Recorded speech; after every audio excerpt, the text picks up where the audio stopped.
Good morning all of you. तो कैसे हो आप? स्वस्थ, मस्त और जबरदस्त। तो अभी आज का टॉपिक है कि डिलीवरी के बाद नॉर्मल डिलीवरी हो या सी सेक्शन डिलीवरी हो तो महिलाओं को ज़्यादा कौन सी दिक्कतें आती है। सबसे पहले तो है माँ का ब्रेस्ट फीडिंग, वो कम हो जाता है, नहीं सा हो जाता है, उनको आता ही नहीं है। तो क्यों नहीं आता है उसके कुछ मैं कारण बताने वाली हूँ, जिससे आपको समझ में आएगा कि डिलीवरी के बाद माँ को दूध क्यों नहीं आता है। तो डिलीवरी के बाद क्या होता है, बहुत सारी नई माएँ जो होती है उनको भूख कम लगने की शिकायत ज्यादा होती है। तो इससे क्या होता है, जबकि उनके शरीर को ठीक होने के लिए और दूध बनने के लिए सबसे ज्यादा पोषण ही जरूरत होती है, लेकिन उस टाइम क्या होता है कि हमें भूख ही नहीं लगती है। उस टाइम हमारी मानसिकता वैसी रहती नहीं है और खुद के लिए हम अच्छा खाना नहीं खा सकते उस टाइम। तो ये सबसे मेन बात है कि हमें उस टाइम पोषण तत्व आहार नहीं मिलता है। उसके बाद है फिर डिलीवरी के बाद दूध कम होने के वैसे तो बहुत सारे कारण हैं। सबसे पहले यानी शारीरिक, फिजिकल, हार्मोनल और मनोवैज्ञानिक यानी इमोशनल, ये दो बातें हो सकती है। तो हार्मोनल बदलाव में क्या होता है कि गर्भावस्था के दौरान इंस्ट्रोजन और प्रोजेस्टेरोन हमारे हार्मोन्स बहुत ज्यादा हाई होते हैं, जो अक्सर दूध को बदलते हैं। डिलीवरी के बाद ये दोनों बातें है, हार्मोन्स, हमारे जो हार्मोन्स है वो डिलीवरी के तुरंत बाद ये दोनों हार्मोन्स तेजी से शरीर को यानी तेजी से गिर जाते हैं हमारे शरीर से। ये है तो हार्मोन अपने क्या बोलते हैं उसको, इंस्ट्रोजन और प्रोजेस्टेरोन हार्मोन्स, ये बहुत हाई होते हैं और वो हमारे शरीर से तुरंत गिर जाते हैं। तो उससे क्या होता है कि हार्मोन्स हमारे जो है वो तेजी से गिर जाते हैं। तो इस अचानक गिरावट से शरीर को जो रेस्ट होने में कुछ दिन लगते हैं, तो जिससे हमें क्या होता है, भूख के संकेत हमारे जो रहते हैं वो हंगर रहती है, वो हंगर क्यूज है ना, दब जाती है हमारी उसकी वजह से।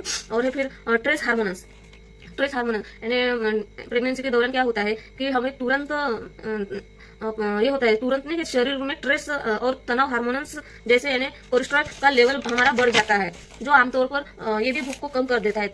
तो इसके वजह से भी क्या होता है, हमारे शरीर में वो जो ताकत रहती है, वो दूध की कमी रहती है, वो चली जाती है। शारीरिक थकान और दर्द, नॉर्मल डिलीवरी हो या सीजरियन डिलीवरी हो, शारीरिक थकान और दर्द, ये बातें हो, दोनों बातें होती है। पूरी नींद ना होना, एक नए बच्चे की देखभाल में हम लगातार हमें जगना पड़ता है, बहुत ज्यादा थकान और बॉडी में पेन होता है, हमारे इंटरनल बॉडी को भी रेस्ट नहीं मिलता है। तो उससे क्या होता है कि नींद की कमी शरीर के बायोलॉजिकल क्लॉक को गड़बड़ कर देती है। हमारी भी शरीर की जो नींद की बायोलॉजिकल एक क्लॉक होती है, जो हमारा टाइम फिक्स कर देती है कि हमें इतने टाइम पर उठना चाहिए, इतने टाइम पर सोना चाहिए। ऐसे हमारे शरीर की भी एक बायोलॉजिकल क्लॉक होती है, उसमें हम हमारे डिलीवरी के दौरान उस बायोलॉजिकल क्लॉक में गड़बड़ हो जाती है।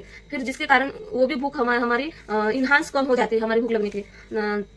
मैंने पहले बोला था कि वो नॉर्मल डिलीवरी हो या सिजेरियन डिलीवरी हो, तो इसमें दोनों इसमें दर्द होता ही है और ठीक होने की प्रक्रिया हमारी चल रही होती है। तो उसमें भी खाना पीना एक तरह से प्रवेश से हमारा वो हट जाता है, क्योंकि उतना हम खाना नहीं खाते।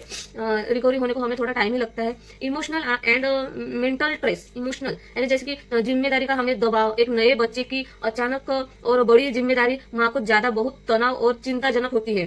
तो ये भी हमें, इसकी वजह से भी हमें हमारी भूख चली जाती है। पोस्टमार्टम मूड चेंज, कुछ माँ को पोस्टमार्टम यानी डिप्रेशन में होने के वजह से भी भूख नहीं लगती है, उनकी भूख कम हो जाती है और ऐसी बातें ज्यादा होती है डिलीवरी के बाद।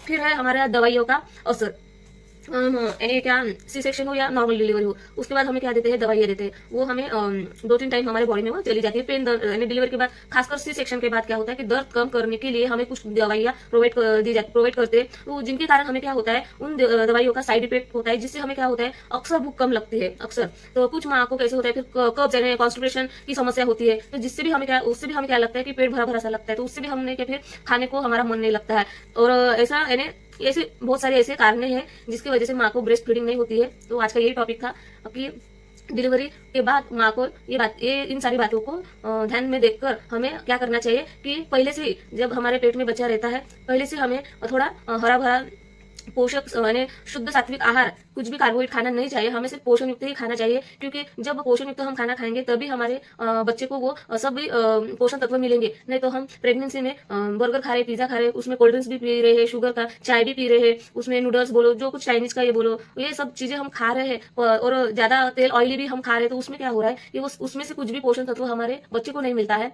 पोषण तत्व यानी कैसे, नारियल का पानी, हरे यानी पालक, मेथी, ऐसे बहुत सारे हरे वाली सब्जियां है और पोषण तत्व के ऐसे बहुत सारी चीजें हमारे अभी इंडिया में तो है, लेकिन वो वैसे जैसे चाहिए वैसे नहीं मिलती है। और उस टाइम दवाई का असर, यानी दवाइयाँ भी हमें थोड़ी मेडिसिन कम लेनी चाहिए प्रेगनेंसी के दौरान, जो डॉक्टर ने बोले वही लेनी चाहिए। ज़्यादा भी सेवन करने से, दवाई सेवन करने से भी बच्चे को और ज़्यादा से ज़्यादा वाटर इंटेक करना चाहिए प्रेगनेंसी के दौरान। क्योंकि ये सभी बातें मैं इसलिए बता रही हूँ कि बहुत सारी माओं को प्रेगनेंसी के दौरान ये बातें नहीं करते हैं। इससे क्या होता है, फिर डायरेक्ट हमारे बॉडी पर असर हो जाता है। और क्योंकि फॉर एग्जाम्पल मेरा ही है, क्योंकि मैंने भी उस टाइम ऐसा कुछ भी नहीं खाया था, तो इसकी वजह से मुझे भी ये दिक्कत आई थी। और इसके कारण मेरे ऐसे खाने पीने के यानी शेड्यूल से मेरे सारे यानी जो ये है असर सीधा और सीधा मेरे बच्चे के ऊपर चला गया। क्योंकि जन्मते ही उसे मैंने दूध मिला ही नहीं, एक ही दिन दूध मिला, उसके बाद उसको दूध ही नहीं मिला, डायरेक्ट उसे पाउडर का दूध प्रोवाइड करना पड़ा। क्योंकि मेरे ऐसे कारणों से, क्योंकि मुझे जो खाना था मैं वही खाती थी, लेकिन मुझे क्या खाने से क्या हमारे बॉडी में पोषण तत्व, आहार मिलेगा, प्रोटीन मिलेगा, फाइबर मिलेगा, विटामिन मिलेगा, ऐसी बातें मैंने खाई ही नहीं है। इसकी वजह से आज मुझे ये दिक्कतें आई, तो मैंने तो अभी मैं समझ गई कि ऐसे बातों से ऐसा कुछ होता है। तो आप भी समझ सकते हो, जो कोई यहाँ